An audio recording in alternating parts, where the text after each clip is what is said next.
বাপ সবসময় বাপই থাকে।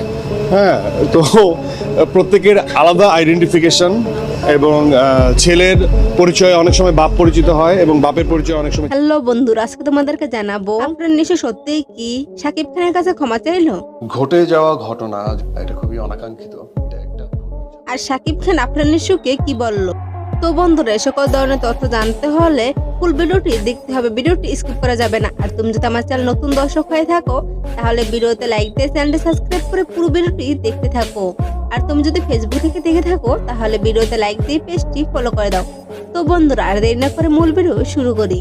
আপনার নিশ্চয় শাকিব খানকে নিয়ে 2023 সালের মাঝামাঝি কিছু বিতর্ক সৃষ্টি হয়েছে। 2023 সালে ঈদুল আজহায় আপনার নিশ্চয় প্রথম চলচ্চিত্র সুড়ঙ্গ এবং শাকিব খানের প্রিয়তমা সিনেমা একসঙ্গে মুক্তি পায়। আর আফরান নিশো শাকিব খানের সিনেমা একসাথে মুক্তি পাওয়ায় ভক্তদের মধ্যে তুমুল আলোচনা শুরু হয়ে যায়। আর সেই সময় কিছু মন্তব্য ও প্রতিক্রিয়ার মাধ্যমে আফরান নিশো শাকিব খানের মধ্যে আলোচিত পরিস্থিতি সৃষ্টি হয়। আরেক সংবাদ মাধ্যমে আফরান নিশো বলেন, আমি তো সো কল্ড ওই হিরো না যে বিয়ে করে বউয়ের কথা বলবো না। আর আফরান নিশোর এই মন্তব্যটি শাকিব খানের ভক্তদের মধ্যে তুমুল আলোচনা সৃষ্টি হয় এবং শাকিব খানের ভক্তরা অনেকেই আলোচনা করেন এই বিষয়টি আমাদের শাকিব খানের ব্যক্তিগত জীবনকে ইঙ্গিত করে বলা হয়েছে, কারণ শাকিব খান তার ব্যক্তিগত জীবন সম্পর্কে প্রকাশ্যে কোনো আলোচনা করেন না। এর ফলে শাকিব খানের ভক্তরা ভীষণ ক্ষুব্ধ হন আফরান নিশুর উপর আর নিশুকে সামাজিক মাধ্যমে আনফলো করেন এবং বয়কটের ডাক দেন।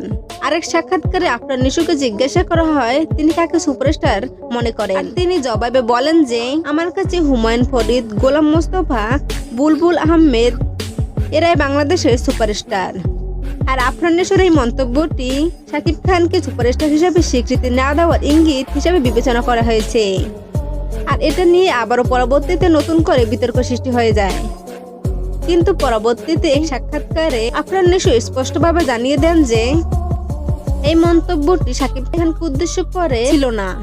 তিনি আরো বলেন তার ব্যক্তিত্ব ভুলভাবে ব্যাখ্যা করা হয়েছে এবং আমি আসলে নিজেকে ইঙ্গিত করেছি।